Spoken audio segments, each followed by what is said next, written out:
कितनी लिखी थी?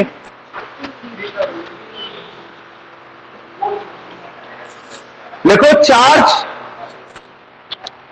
Property number 4, charge resides on the surface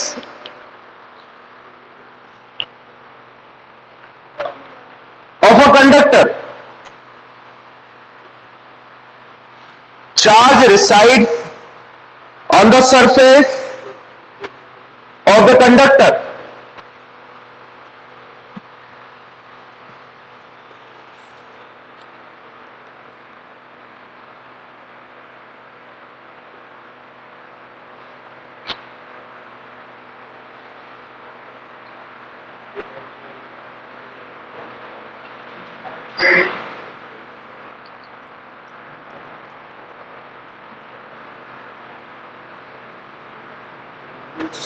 देखो वही बात है, उसी चीज को बार बार दूसरे तरीके से पढ़ रहे हैं। चार्ज अगर अंदर नहीं है कंडक्टर के तो कहां होगा? सरफेस पे, right? Suppose this is a conductor, right? आपने इसको टांग दिया, इसको आपने चार्ज दिया Q, राइट? आप क्या कर रहे हो? इस कंडक्टर के चारों तरफ एक गॉसियन सरफेस बनाओ, बिल्कुल सरफेस से लगा हुआ, राइट? इस गॉसियन सरफेस के अंदर लगाओ गॉस लॉ। क्या लगाओ? Gauss law. E dot ds is equal to Q upon epsilon not. Charge तो आपने Q दिया है, तो है, लेकिन आपको पता है कि inside the conductor net electric field कितनी होती है? 0। तो इस गॉसियन सरफेस के अंदर नेट इलेक्ट्रिक फील्ड कितनी होगी? 0। अगर गॉस लॉ के according E is equal to 0 है, तो स्वाभाविक सी बात है क्या शो करेगा? Q is also 0। तो अगर तुम्हारे गॉसियन सरफेस के अंदर चार्ज नहीं है, लेकिन तुमने तो कंडक्टर को चार्ज दिया है, इस गॉसियन सरफेस के अंदर नहीं है, तो वो चार्ज कहां गया? ऑफ कोर्स सी बात है, यहां तो जगह बची है, वो इन सरफेस पे आ गया। कहां आ गया? सरफेस पे। आपने कंडक्टर को चार्ज दिया, चार्ज कहीं गया नहीं बाहर, कंडक्टर पे है, आपके गॉसियन सरफेस के अंदर नहीं। ये आपने गॉस लॉ से प्रूव किया। तो अगर गॉसियन सरफेस के अंदर नहीं है, तो कहां गया चार्ज? सरफेस। कहीं ना कहीं तो गया ना, ऐसा तो नहीं उड़ गया या न्यूट्रलाइज हो गया, नहीं। चार्ज तो आपने दिया है, वो चार्ज गया कहां? अगर इस गॉसियन सरफेस के अंदर नहीं है, तो ऑफकोर्स सी बात है इस गॉसियन सरफेस के बाहर होगा। इस गॉसियन सरफेस के बाहर सिर्फ और सिर्फ सरफेस ही बचता है, कंडक्टर का। किसका? Conductor, right? So in this way you can prove it, right? बना ये फिगर। ये हॉलो और सॉलिड दोनों के लिए? हाँ, ये नहीं सिर्फ हॉलो के लिए। सॉलिड का कल भी मैंने अमृता ने पूछा था, मैंने उसको बताया था। We are totally studying about the hollow conductor. Solid sphere का केस अपन के लिए नहीं है बेटा। हाँ भैया। Okay,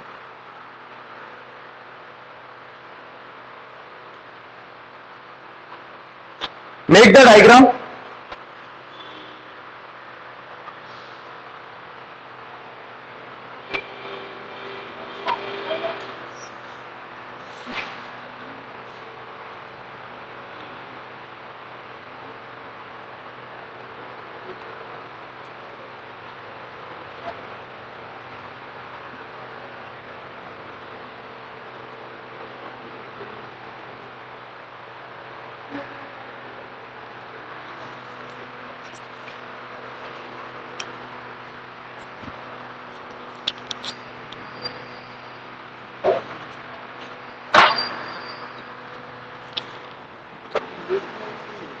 Consider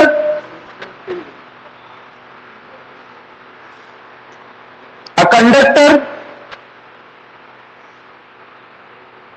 be given,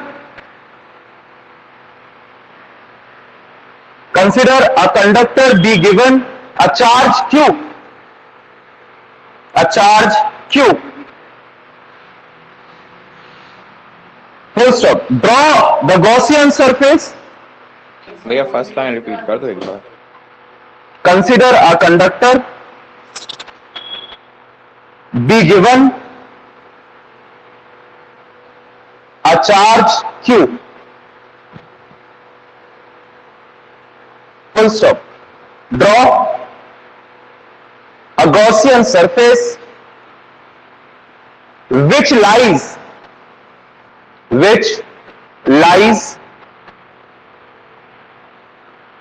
just inside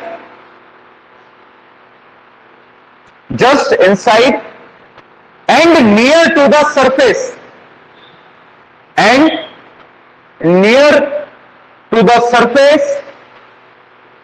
of the conductor.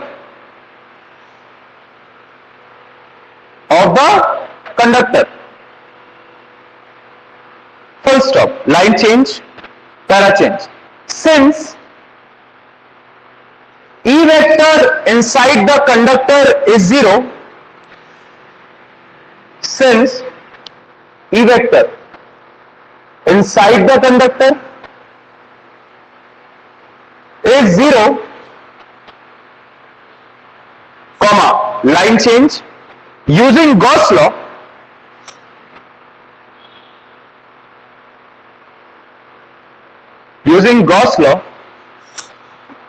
देखो पहला स्टेप ऐसे करके भी लिख सकते हो.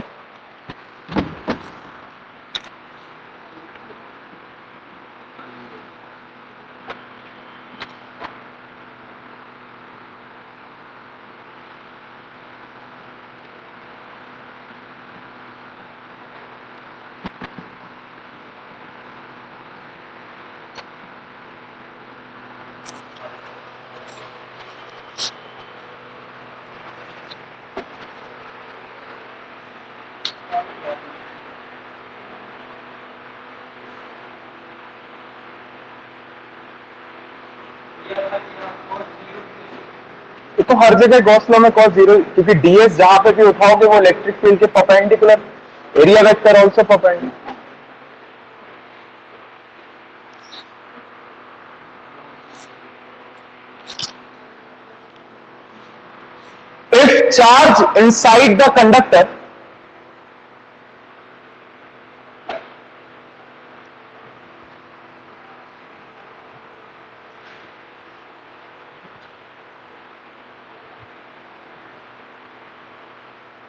If charge inside the conductor is 0, comma, it must lie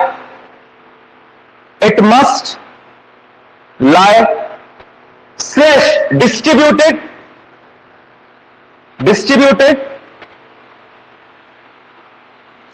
on the surface of the conductor. It must lie slash distributed on the surface of the conductor.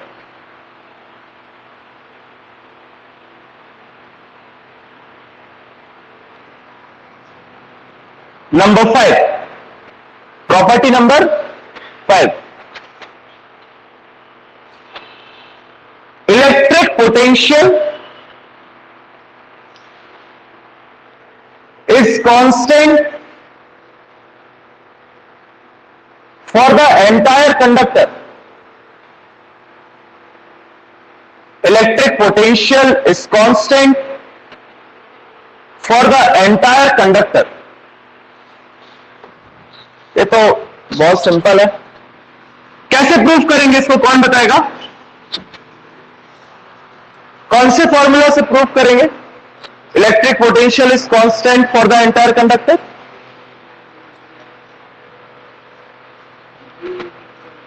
हाँ,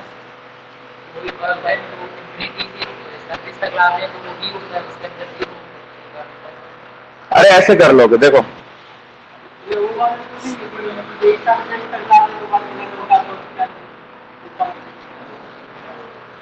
E is equals to minus dV upon dr. Electric field अंदर कितनी है? 0. इसका मतलब dV कितना हो जाएगा, constant, या V कितना हो जाएगा, कांस्टेंट। क्यों? अगर इलेक्ट्रिक फील्ड जीरो है तो differentiation of potential with respect to distance क्या है, जीरो। और किस क्वांटिटी का डिफरेंशिएशन जीरो होता है, कांस्टेंट क्वांटिटी का।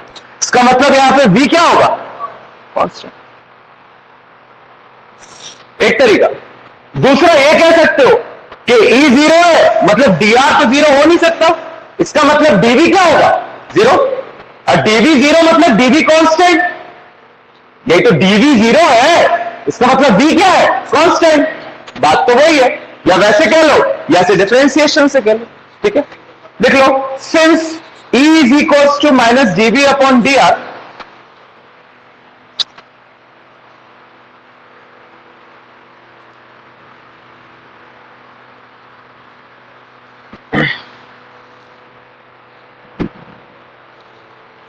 since E is equals to 0,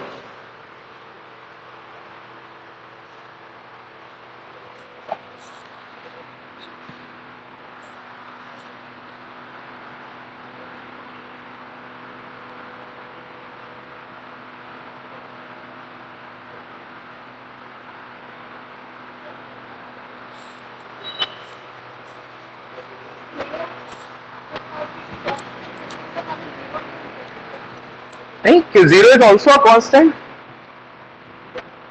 zero constant नहीं है, है?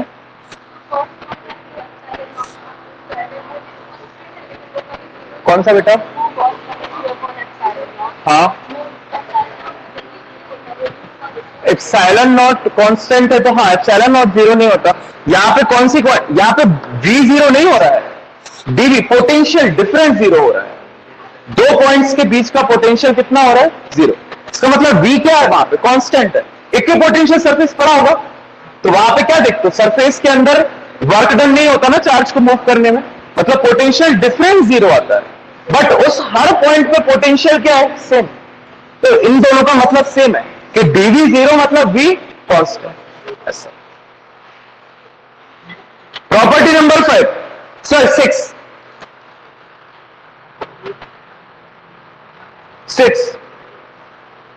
Surface charge distribution. ये पहले बहुत इंपॉर्टेंट प्रॉपर्टी थी जब वेन डी ग्राफ जनरेटर था, अब इसका कोई मतलब नहीं रहेगा। Surface charge distribution may be different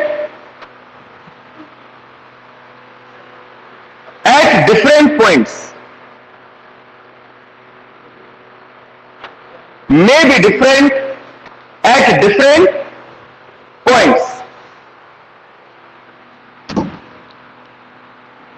इसी को कहते हैं कोरोना डिस्चार्ज, लिखना नहीं है, वहां पे ये वर्ड यूज होता था वेन डी ग्राफ में। Suppose this is a conductor, इस टाइप का शेप है, राइट। सिग्मा होता है चार्ज पर यूनिट एरिया, ठीक। आप देख सकते हो कि पॉइंटेड एंड्स पे हमेशा जो चार्ज डेंसिटी होगी वो क्या होगी, ज्यादा। जो pointed ends of the conductor रहते हैं वहां पे हमेशा large number of charges lie करते हैं। क्या charge, large number of charges lie करते हैं, एरिया कम रहता है। मतलब अभी तक जो अपन देखते आ रहे थे कि किसी भी कंडक्टर पे सरफेस चार्ज डेंसिटी क्या है, कांस्टेंट, वो जितने कंडक्टर्स देख रहे थे वो कंडक्टर्स यूनिफॉर्म शेप थे। अगर कोई इस टाइप का कंडक्टर है जिसके पास पॉइंटेड एंड्स हैं तो वो पॉइंटेड एंड्स पे चार्ज डेंसिटी क्या रहती है, ज्यादा रहती है। ये पॉइंटेड एंड्स के ब्रशेस अपन यूज करते थे वेन डी ग्राफ जनरेटर में, क्योंकि आप स्मॉल टाइम में बहुत ज्यादा चार्जेस ट्रांसफर करना चाहते हो तो आपको कैसे एंड्स के कंडक्टर चाहिए, pointed ends. Because pointed ends पे छोटी सी जगह में बहुत सारे चार्जेस लाई करते हैं, राइट। तो ये प्रॉपर्टी यही कह रही है कि सिग्मा में be different for different points, right. जो पॉइंटेड एंड्स है वहां पे आपकी चार्ज डेंसिटी क्या होगी, ज्यादा। जो फ्लिप्ड एंड है ये वाले, यहां पे चार्ज डेंसिटी कंपैरेटिवली क्या होगी, कम। This is the next property, right. लिखिए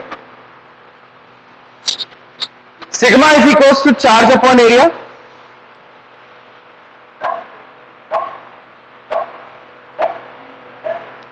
Sigma is equals to charge upon area.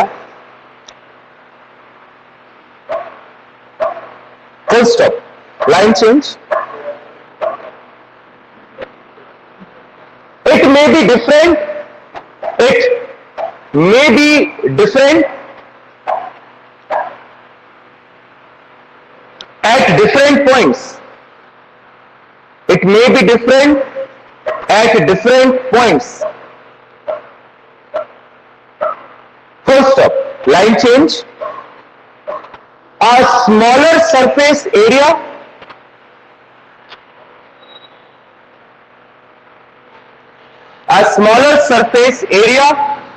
Bracket में कोनिकल और पॉइंटेड एंड, कोनिकल और pointed and, bracket close, of the surface of the conductor,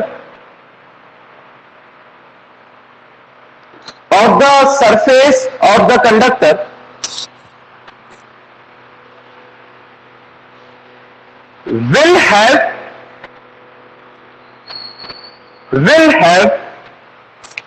higher charge density.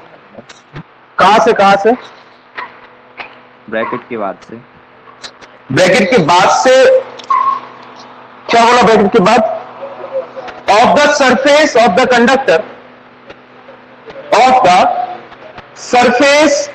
Conductor, will have higher charge density. Diagram बना लिया था? बना लो.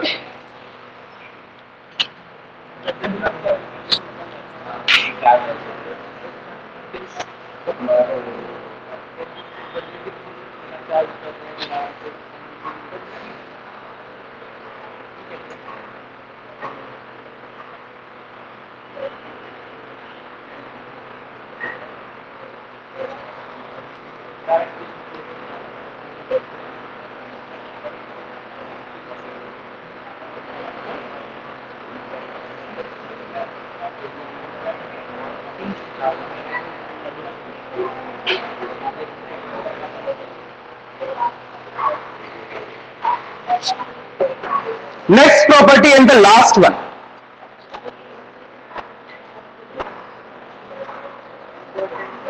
Electric field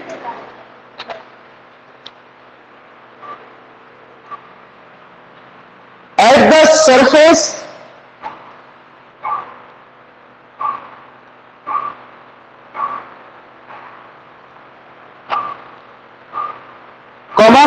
at the surface or near it is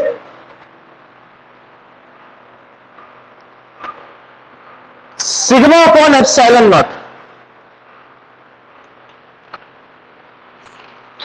Is sigma upon epsilon naught.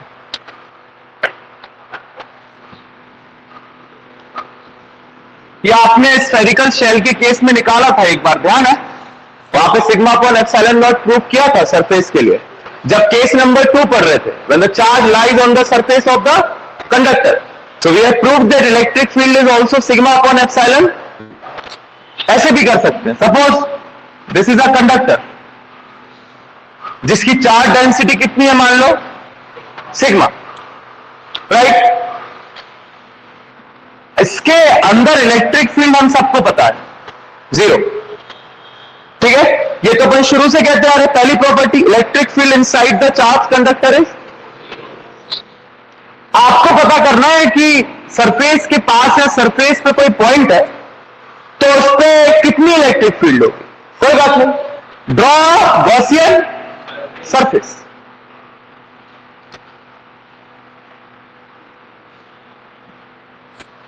बना? 3 surfaces है, एक ये, एक curve और एक ये नीचे वाला. ये वाला जो सरफेस है कर्व, इससे कोई फ्लक्स निकलेगा क्या? नहीं। ये this is the direction of area vector और same is the direction of electric field because perpendicular to the surface, right? आपके कर्व्ड सरफेस से कोई भी क्या नहीं निकलेगा? फ्लक्स नहीं निकलेगा, बिकॉज एरिया वेक्टर इस डायरेक्शन में होगा, बट इलेक्ट्रिक फील्ड हमेशा कहां रहेगी? ऊपर, परपेंडिकुलर। तो यहां से तो कोई फ्लक्स निकलने के चांस है नहीं। ये जो नीचे वाला सरफेस है, यहां से कोई फ्लक्स निकलेगा क्या? क्यों? यहां से क्यों नहीं निकलेगा? इलेक्ट्रिक फील्ड जीरो है, यहां पे ई जीरो है, तो ई डॉट डीएस के कॉन्सेप्ट में ई गया तो फ्लक्स गया, बचा सिर्फ ये वाला सरफेस। तो इस वाले सरफेस के लिए सिर्फ क्या लगेगा? गॉस लॉ लगाओ। Contour integration of E dot DS is equals to Q upon epsilon. अगर सरफेस का सरफेस एरिया एस है और चार्ज डेंसिटी सिग्मा है, तो हम लिख सकते हैं Q is equals to sigma into S. जो फर्स्ट चैप्टर का टेस्ट देके आया है, Q is equals to sigma into S लिख सकते हैं कि नहीं? Because charge per unit area is sigma, तो सिग्मा से एरिया का मल्टीप्लाई करो तो charge. I can write E को ले लो बाहर, क्योंकि ये बन जाएगा contour integration of E D S cos zero is equals to sigma S upon epsilon not. बन जाएगा नहीं? बिल्कुल।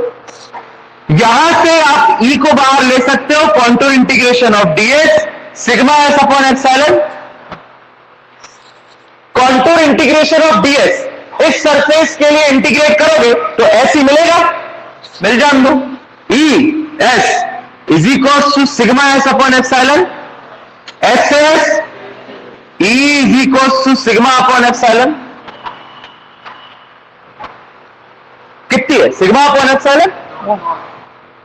तो this is one way to solve this, और this is the only way जिससे इसकी प्रॉपर्टी को सॉल्व किया कि कंडक्टर की सरफेस पे हमेशा इलेक्ट्रिक फील्ड कितनी रहती है? Sigma upon epsilon not, where sigma is the charge density of that conductor and epsilon not is the constant.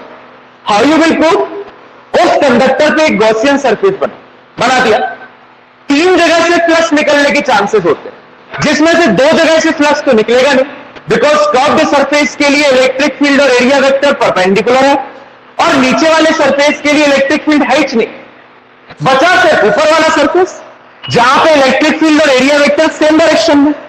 तो अगर गॉस लॉ तीनों के लिए लगाओगे तो दो रीजन के लिए तो जीरो हो गया, और तीसरे रीजन के लिए E dot DS is equal to sigma S upon epsilon not लगा दिया, सॉल्व किया, इंटीग्रेट किया, ऐसा आया, एस से S cancel, E is equal to sigma upon epsilon. लिखिए, डायग्राम बनाइए।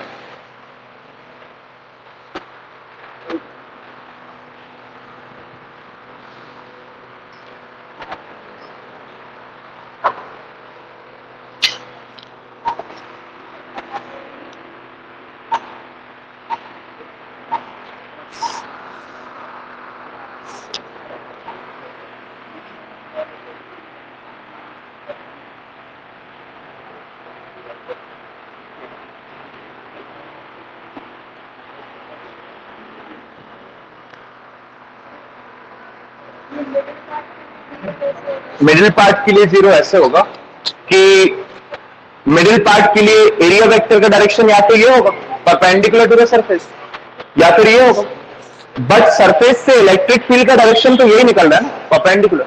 तो दोनों के बीच में एंगल कितना है? 90। तो ई डीएस में लगाओगे तो E DS cos 90, cos 90 zero zero.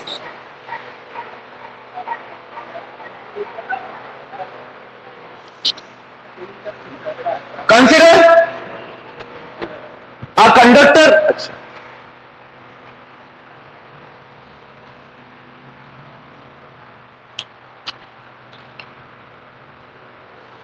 Consider a conductor having uniform charge density. Sorry, हाँ लिख लो, सरफेस चार्ज डेंसिटी लिखना था, या uniform charge density sigma, sigma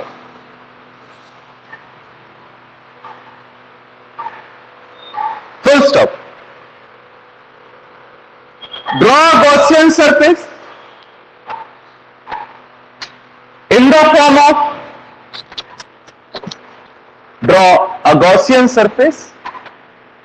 in the form of cylinder.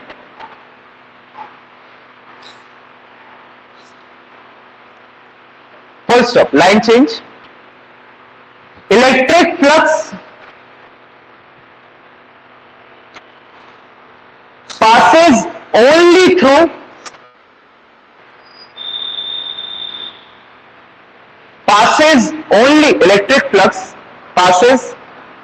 through the circular end bracket में of area vector ds, circular end bracket में of area vector ds के ऊपर vector बनाना, bracket close, which is outside the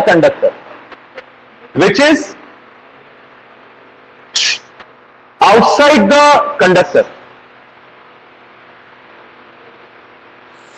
full stop.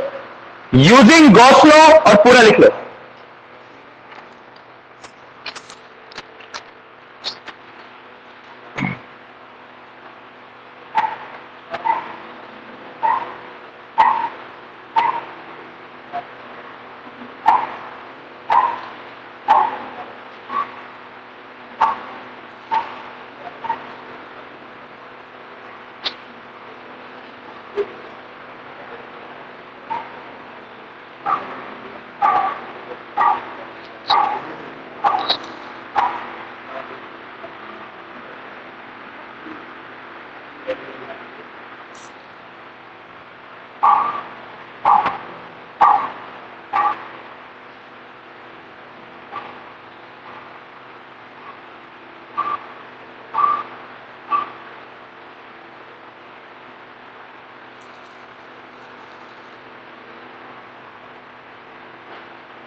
Next,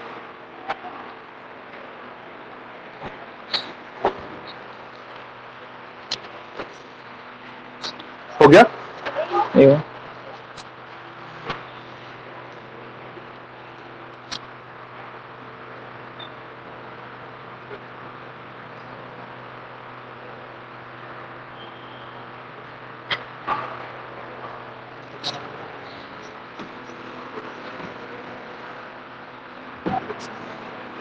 ना इसकी practical application देखते हैं, जिसको आप कहते हो न्यू हाइडिंगर, इलेक्ट्रोस्टैटिक शील्डिंग।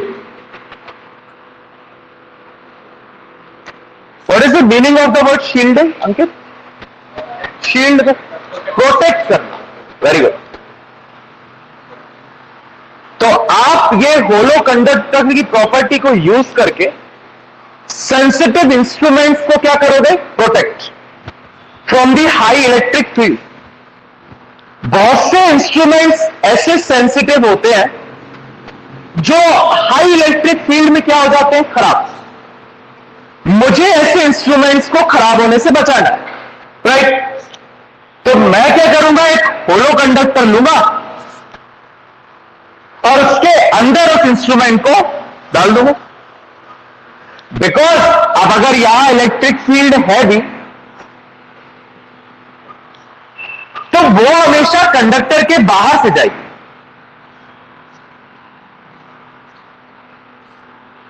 अंदर आ सकती है क्या? नहीं। This process is called electrostatic shielding. किसी भी सेंसिटिव इंस्ट्रूमेंट्स को आपको हाई इलेक्ट्रिक फील्ड से बचाना है, उसको किसके अंदर फैल दो? होलो conductor. Because electric field does not travel inside the hollow conductor. For example, it is safer to sit in the car while lightning rather than sitting under the tree. ये line तो पढ़ी होगी कि कार के अंदर बैठ जाओ, पेड़ के नीचे मत जाइयो अगर बिजली चमक रही है तो। Because you are a sensitive instrument and car is a hollow conductor. तो आपको इलेक्ट्रोस्टैटिकली शील्ड कर रही है क्या? कार।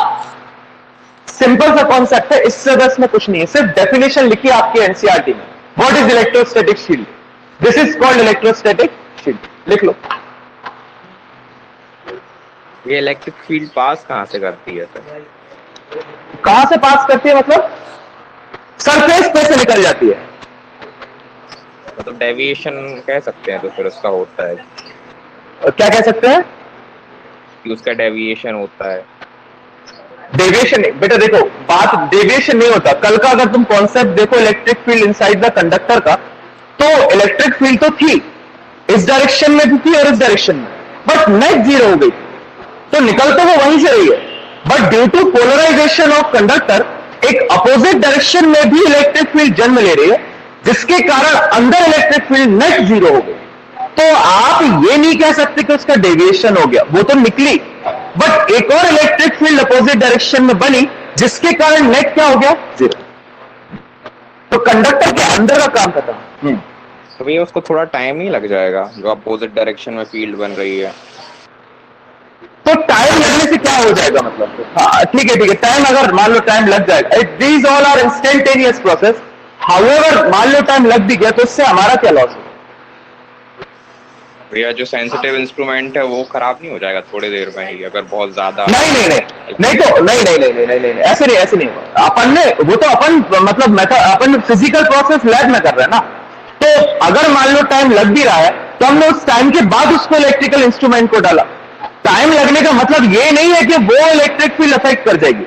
मान लो 1-8% थोड़ा बहुत एरर है और वो लग भी गया, तो सेंसिटिव इंस्ट्रूमेंट इतना सेंसिटिव नहीं है कि उस इतनी सी इलेक्ट्रिक फील्ड से अफेक्ट हो जाए, काइंड ऑफ। हाँ भैया, है ना? लिखो shielding. The method of protecting, the method of protecting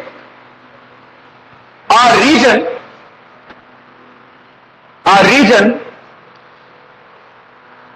from the effect of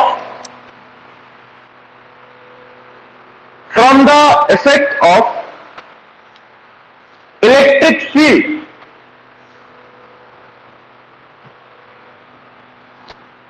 is called electrostatic shielding. From the effect of electric field is called electrostatic shielding. Full stop, line change. It is achieved by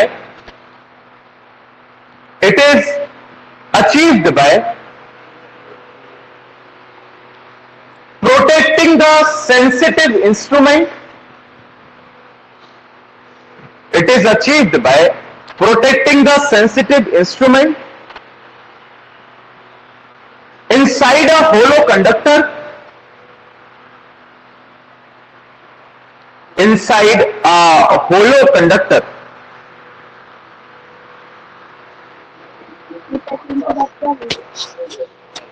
क्या हुआ बेटा?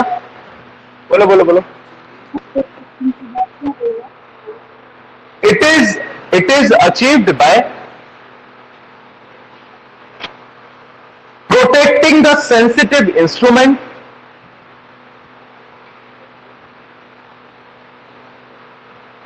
inside the hollow conductor, because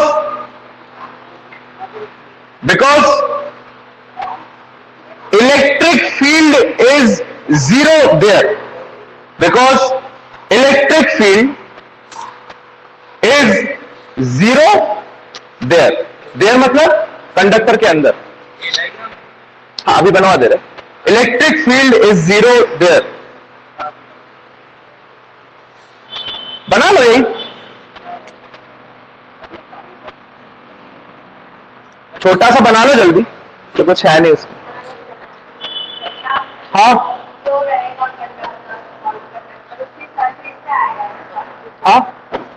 surface पे ही आते हैं।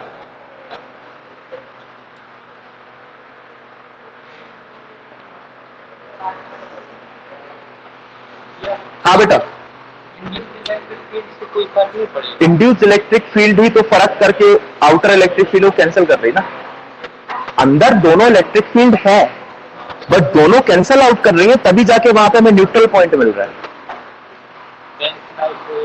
आप पहले को अंदर नहीं है, अंदर अंदर नहीं जाने का, वही कल ये अंदर जाने वाला कॉन्सेप्ट कैसे समझाया मैंने? वही बात है ना कि आपने इंड्यूसमेंट इस तरीके से हुआ कि अब electric field is a concept only, ऐसा फिजिकली दिखता नहीं है, but how you will prove it? तो आपने कहा कि अंदर चार्ज का इंड्यूसमेंट हो गया, उसके कारण एक और इलेक्ट्रिक फील्ड अपोजिट डायरेक्शन में आ गई, तो वो दोनों इलेक्ट्रिक फील्ड एक दूसरे को क्या कर रही है? कैंसल आउट, जिसके कारण कंडक्टर के अंदर क्या बन रहा है? Polar portion. ऐसे बन गया डायग्राम? ओके, लिखिए example. Example, it is safer to sit, it is safer to sit in a car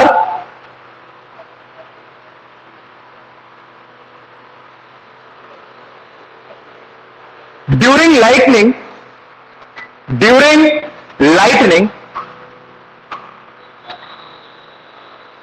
rather than to stand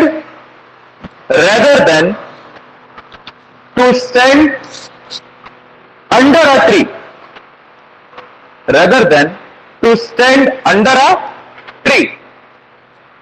Full stop.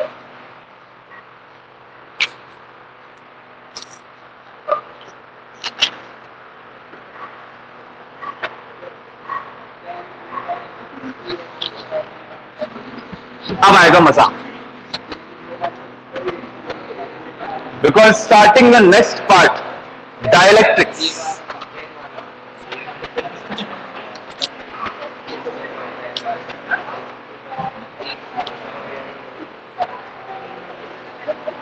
अभी तक कहानी पढ़ी गई कंडक्टर्स, अब बचे क्या? इंसुलेटर्स, या जिनको कहते हैं क्या? Non conductors, right? इंसुलेटर्स और non conductors are of two types.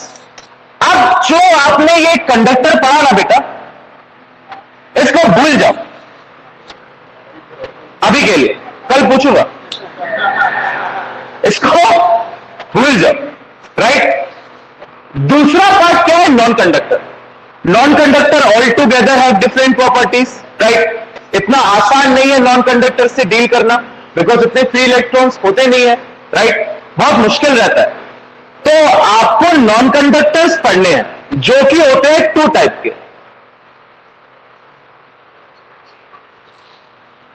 एक होते हैं पोलर सब्सटेंस और दूसरे नॉन पोलर सब्सटेंस, राइट? अच्छे से देखना, सिर्फ केमिस्ट्री का प्रॉपर्टीज ऑफ मैटर है ना, उसका हल्का सा रिवीजन है और कुछ नहीं। पोलर सब्सटेंस के अंदर होंगे पोलर मॉलिक्यूल्स, कोई दिक्कत? नॉन पोलर सब्सटेंस के अंदर होंगे non polar molecules. I have already discussed the definition of polar molecules and non-polar molecules in electrostatics, right? क्या है polar molecules? मीट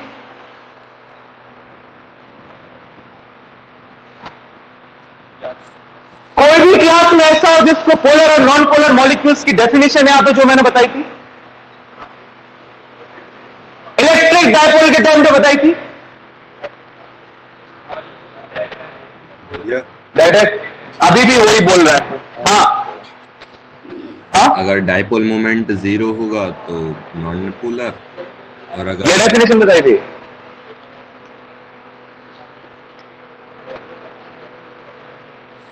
दीपेश याद है? मुझे यही पता है कि डायपोल मूवमेंट अगर जीरो है तो नॉन पोलर, और अगर जीरो नहीं है तो पोलर है। पोलर मॉलिक्यूल्स और नॉन पोलर मॉलिक्यूल्स की डेफिनेशन बताई थी इलेक्ट्रिक डायपोल के पहले। हाँ, सेंटर ऑफ मास के फॉर्म में बताई थी। अब ध्यान है? Anyone in the class who remember? Definition of polar and non polar molecule?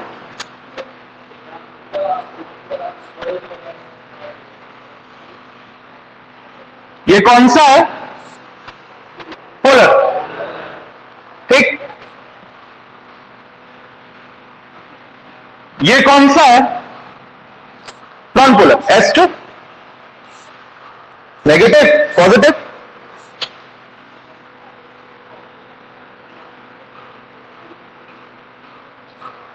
ये पॉजिटिव या नेगेटिव। सेंटर ऑफ मास के फॉर्म में डेफिनेशन बताई थी, अगर किसी को ध्यान हो। भैया हाँ दुर्गेश। अगर centre of mass bond length के बीच में लाई कर रहा होगा तो ऐसा कुछ। ओके, अब मैं बोल रहा हूं, अब आप बताना बताई थी कि नहीं बताई थी। हो सकता है मैं झूठ बोल रहा हूं, I could check in the recording. Polar molecules, हाँ रेशो, हाँ रेशो। सेंटर ऑफ मास अगर बॉन्ड मॉलिक्यूल्स के एक सेंटर में लाई करें तो वो पोलर होते हैं। ओके, ठीक है। Polar molecules are the molecules in which the center of mass of positive charges coincides with the center of mass of negative charges. Non-polar. Non-polar. Polar molecules are the molecules in which the center of mass of positive charges do not coincide with the center of mass of negative charges. जब negative charges का centre of mass positive charges के centre of मास के साथ coincide नहीं करता, तब जाके आपके दो पोल बनते हैं, नेगेटिव और पॉजिटिव। नॉन पोलर मॉलिक्यूल में दोनों के जो सेंटर ऑफ मास है वो क्या कर जाते हैं? कोइंसाइड्स। तो आपको दो पोल्स नहीं मिलते, होते वहां पे भी पॉजिटिव और नेगेटिव चार्जेस है, न्यूट्रल है, और पोलर मॉलिक्यूल भी न्यूट्रल है, राइट? दोनों केस में न्यूट्रल है। जब तक आप एक्सटर्नल इलेक्ट्रिक फील्ड नहीं दोगे, दोनों केस के सब्सटेंसेस में नेट डाइपोल मोमेंट जीरो निकल के आएगा। देखना कैसे। तो सबसे पहली बात समझने की यह है कि ये जो आपके सामने पोलर मॉलिक्यूल बना है, इसमें centre of mass of positive charges centre of mass of negative charges से कोइंसाइड नहीं करते। नहीं करेंगे तो अलग अलग रहेंगे, तो आपको दो पोल्स दिखेंगे, एक पॉजिटिव है, नेगेटिव। नॉन पोलर मॉलिक्यूल में ऐसा नहीं होता, दोनों के सेंटर ऑफ मासेस क्या कर जाते हैं? Coincide. You will not get any pole, right? Suppose this is H2 and this is H2O, right? तो H2O is a polar, H2 is a non polar. अब पोलर मॉलिक्यूल्स के पास अपना खुद का डाइपोल मोमेंट होता है, because they have two pole, they have dipole moment. तो ये सारी कंडीशंस जो हम पढ़ रहे हैं, ये नॉर्मल केसेस में पढ़ रहे हैं। Polar molecules have dipole moment. आप देख रहे हो ना, नेगेटिव से पॉजिटिव की तरफ क्या होगा? डाइपोल मोमेंट होगा। नॉन पोलर मॉलिक्यूल्स का इनिशियली कोई डाइपोल मोमेंट है क्या? नहीं, क्योंकि पोल्स ही नहीं है, तो डाइपोल मोमेंट कहां से? अब हम थोड़ा सा आगे बढ़ते हैं। पोलर मॉलिक्यूल्स को मिला के क्या बनाते हैं? Polar substance. Non conducting substances are of two types, one is polar substances, second one is non polar substance. Polar substances कैसे मॉलिक्यूल से बनेगा? Polar molecules. कैसे मॉलिक्यूल से बनेगा? पोलर। देखो, ये है पोलर मॉलिक्यूल। इन सारे पोलर मॉलिक्यूल्स को मिला के कैसा सब्सटेंस बनेगा? Polar. This is your polar substance. देखो,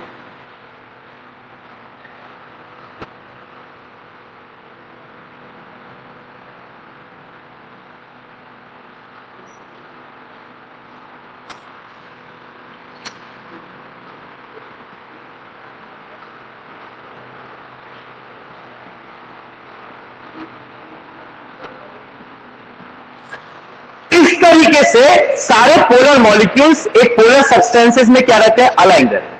क्या रहते हैं? अलाइंड।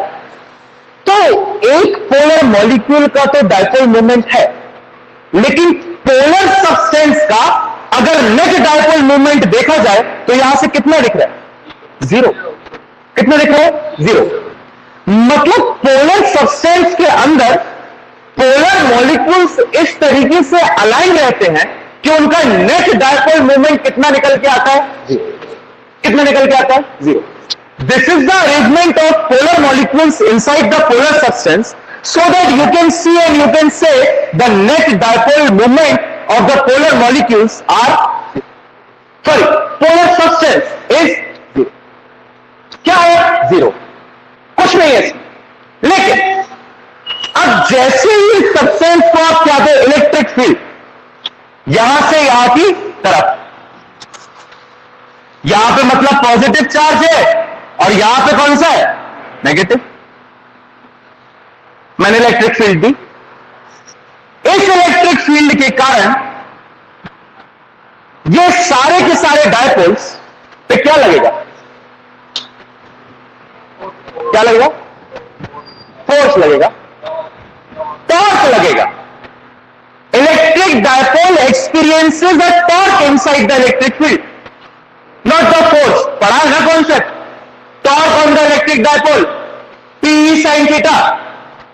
तो इन सारे के सारे इलेक्ट्रिक डायपोल पे इलेक्ट्रिक फील्ड के अंदर क्या लगेगा? टॉर्क. उस टॉर्क के कारण ये डायपोल अपने आप को इलेक्ट्रिक फील्ड के डायरेक्शन में अलाइन करने की कोशिश करते हैं कि नहीं? आपको भी पता है इलेक्ट्रिक फील्ड के डायरेक्शन में डायपोल अपने आप को अलाइन करने की क्या करते हैं? कोशिश.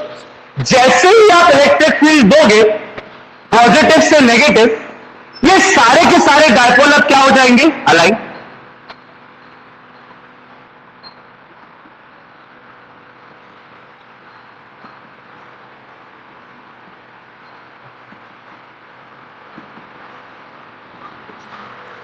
देखो सब डायपोल्स ने अपने आप को इलेक्ट्रिक फील्ड के डायरेक्शन में क्या कर लिया? अलाइन कर लिया कि नहीं? मतलब अब इसका नेट डायपोल मूवमेंट कुछ ना कुछ होगा. कितना होगा? इन सबके डायपोल मूवमेंट्स को क्या कर दिया जाए? Add. Because now they all are in the same direction, so you can directly add. मतलब कि पोलर सब्सटेंसेस की कहानी यह है कि अगर पोलर सब्सटेंसेस को अब्सेंस ऑफ इलेक्ट्रिक फील्ड में देखा जाए तो उसका नेट डायपोल मूवमेंट कितना होता है? 0. क्योंकि डायपोल का अलाइनमेंट इस तरीके से होता है कि नेट डायपोल मूवमेंट कितना निकल के आए? 0. लेकिन ऐसी सब्सटेंसेस को जब आप एक्सटर्नल फील्ड के प्रेजेंस में लाओगे तो वो पूरे के पूरे डायपोल्स पे क्या लगेगा? टॉर्क, जिसके कारण वो अपने आप को इलेक्ट्रिक फील्ड के डायरेक्शन में अलाइन कर लेंगे. अब अगर इनका डायपोल मूवमेंट निकाला जाए तो कुछ ना कुछ आएगा. They have a fixed dipole movement, they have a constant dipole moment, which is the sum of the dipole moments of all these dipoles. ये तो कहानी होगी किसकी? Polar substances, right? इससे ज्यादा बढ़िया होते हैं नॉन पोलर, ज्यादा बढ़िया होते. क्यों? अभी तक अपन यही देख के आते हैं कि नॉन पोलर ज्यादा घटिया है, क्योंकि नॉन पोलर में ऑलरेडी डायपोल मूवमेंट नहीं. बट नॉन पोलर मॉलिक्यूल में आप क्या कर सकते हो? इंड्यूस कर सकते. इंड्यूस्ड डायपोल इंटरेक्शन पढ़ा है कि नहीं पढ़ा? Properties of matter, chapter number 5 chemistry. 4 प्रकार के इंटरेक्शंस पढ़े होंगे, जिसमें एक था इंड्यूस्ड डायपोल इंटरेक्शन, जिसमें आप नॉन पोलर मॉलिक्यूल को भी क्या सकते हो? पोलराइज कर सकते हो. क्या कर सकते हो? This is your non polar molecule.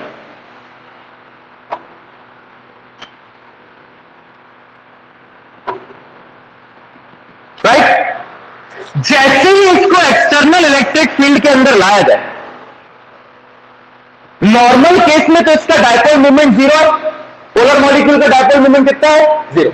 तो पोलर सब्सटेंस का तो सवाल ही सॉरी नॉन पोलर मॉलिक्यूल का परमानेंट डायपोल मूवमेंट क्या है? 0. तो नॉन पोलर सब्सटेंस का भी डायपोल मूवमेंट क्या होगा? 0 होगा कि नहीं? क्योंकि सेंटर ऑफ मासेस कोइंसाइड करेंगे, चाहे सब्सटेंस हो चाहे मॉलिक्यूल हो. सेंटर ऑफ मास तो अलग अलग नहीं हो सकते. लेकिन जब ऐसे मॉलिक्यूल या ऐसे सब्सटेंस को एक्सटर्नल इलेक्ट्रिक फील्ड के अंदर लाया जाए, जिसके यहां पे क्या है? पॉजिटिव चार्जेस और यहां पे नेगेटिव, आप देख सकते हो कि ये जो आपको नेगेटिव चार्जेस दिख रहे हैं, ये भाग के किस साइड आएंगे? इस साइड. और ये जो आपको पॉजिटिव चार्जेस देख रहे हैं वो किस साइड जाएंगे? उस साइड। ये मॉलिक्यूल क्या हो जाएगा? स्ट्रेच। क्या हो जाएगा? Stretch like this.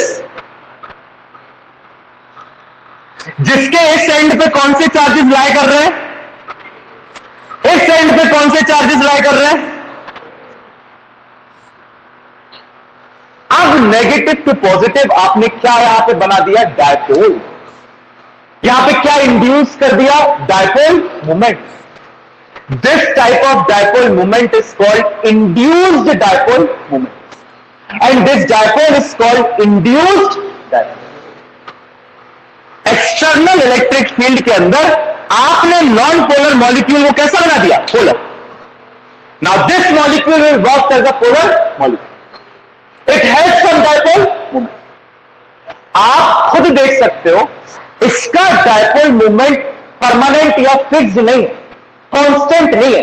जैसे इसका कांस्टेंट है, जितने डायपोल्स होंगे उतना ही इसका डायपोल मूवमेंट। इसका डायपोल मूवमेंट किस पे डिपेंड करेगा? Electric field. जितना स्ट्रॉन्ग इलेक्ट्रिक फील्ड बढ़ाते जाओगे उतने ज्यादा नेगेटिव चार्जेस वहां, पॉजिटिव चार्जेस वहां। जैसे ही इलेक्ट्रिक फील्ड हटाओगे नॉन पोलर सब्सटेंसेस का डायपोल मूवमेंट क्या हो जाएगा? जीरो। क्योंकि परमानेंट तो है नहीं। आपने इलेक्ट्रिक फील्ड हटाई और फिर वापस चार्जेस अपनी पोजीशन पे आ गए, डायपोल मूवमेंट खत्म, इंड्यूसमेंट खत्म। राइट। लेकिन इसकी एक एडवांटेज है कि आप इसमें जितना चाहे उतना डायपोल मूवमेंट क्या कर सकते हो? इंड्यूस कर सकते हो। That depends on the strength of your electric field. आप जितना इलेक्ट्रिक फील्ड बढ़ाओगे उतना ज्यादा नेगेटिव चार्जेस या पॉजिटिव चार्जेस या। राइट। इन पूरे नॉन पोलर पोलर सब्सटेंसेस को ही कहते हैं डाइलेक्ट्रिक। क्या कहते हैं इसको? Dielectric. All the non-conducting substances which are able to polarize are called dielectrics. ये दोनों ही क्या है? डाइलेक्ट्रिक्स। और एक्सटर्नल इलेक्ट्रिक फील्ड के अंदर इन डाइलेक्ट्रिक्स में पोलराइजेशन होना ही क्या कहलाता है? Dielectric polarisation. ये डाइलेक्ट्रिक है, ये डाइलेक्ट्रिक पोलराइजेशन। ये डाइलेक्ट्रिक है, ये डाइलेक्ट्रिक पोलराइजेशन। तो दोनों ही डाइलेक्ट्रिक्स है और दोनों ही डाइलेक्ट्रिक पोलराइजेशन है।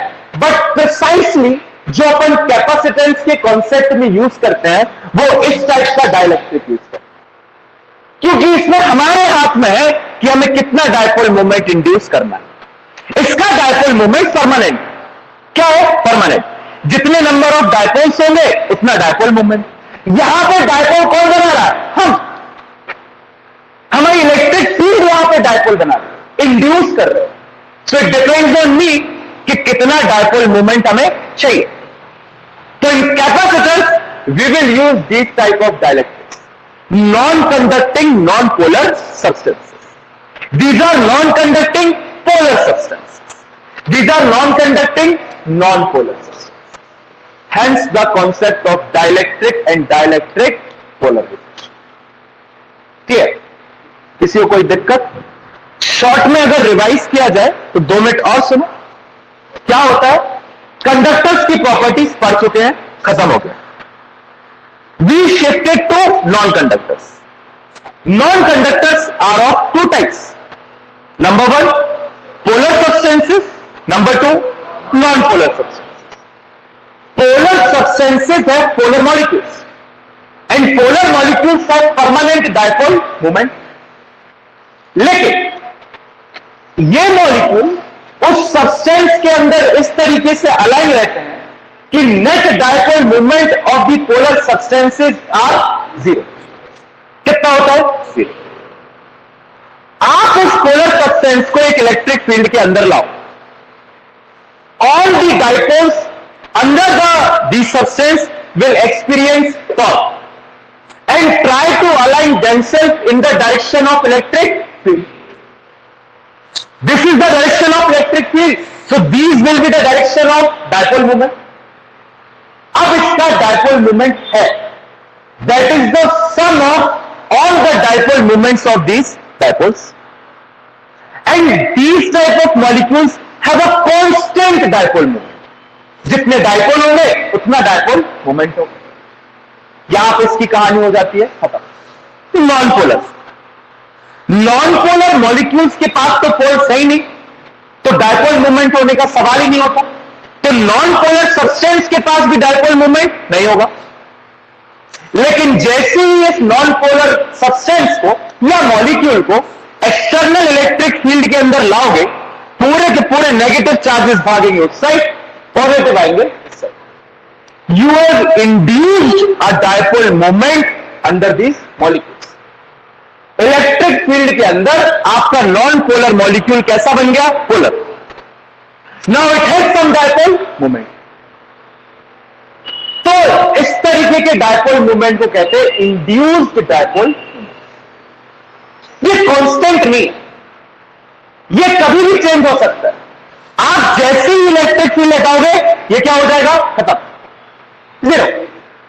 जैसे ही इलेक्ट्रिक फील्ड की स्ट्रेंथ बढ़ाओगे, ये भी क्या होगा? बढ़ेगा।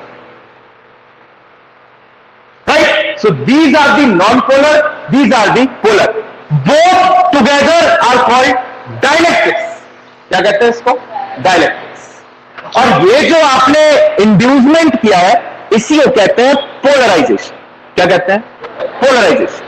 सो the concept of dielectric and dielectric polar. हाँ, ये जो पोलर मॉलिक्यूल्स में फिर अपन इलेक्ट्रिक फील्ड हटा लेंगे, हाँ, तो फिर क्या होगा? वो रहेंगे पोलर? फिर वो नहीं, देखो क्यों नहीं जाएंगे? Now all the molecules are in the stable equilibrium. देखो ना, ये स्टेबल इक्विलिब्रियम में आ गए ना सारे डायपोल्स। तो और वैसे भी डायपोल्स कहां आना चाहते हैं? स्टेबल ही में तो आना चाहते हैं। मतलब फिर अलाइन नहीं हो पाएंगे। हाँ, फिर उसके बाद नहीं, मतलब डायलेक्ट्रिक पोलराइजेशन तुमने कर दिया ना, तो फिर इनका काम हो गया ना। That's why I am saying कि अपन कौन से वाले यूज करते हैं? ये वाले, because they can very easy. हाँ देखो, पोलर सिस्टम की अगर हम इलेक्ट्रिक फील्ड की वैल्यू इंक्रीज करेंगे तो इसमें ना, पोलर सिस्टम हाँ इसमें नहीं आएगा। They are permanent dipole moment. और सर वो परमानेंट मेथड है, फिर इन नॉर्मल इलेक्ट्रिक फील्ड से हटा देंगे तो वो एज इट इज हो जाएंगे। क्या कह रही हो रेशो? तो जो नॉन पोलर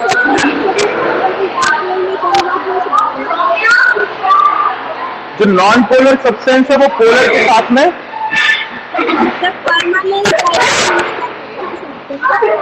लिखो, तुम्हारी आवाज कट रही है। लिखो, आदमी ने पूछ लो, बताओ क्या हुआ? नहीं आता। देखो ये सरफेस है, ठीक है, इसका एक छोटा सा पार्ट लिया ds, ठीक है, छोटा सा एरिया, ठीक है। इस ds को अगर पूरे सरफेस के लिए इंटीग्रेट कर दो तो ये पूरा सरफेस बन जाएगा।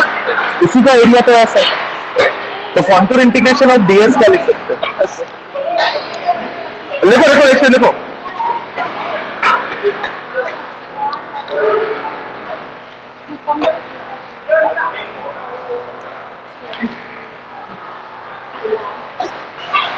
सर देख लीजिए, लिख दिया।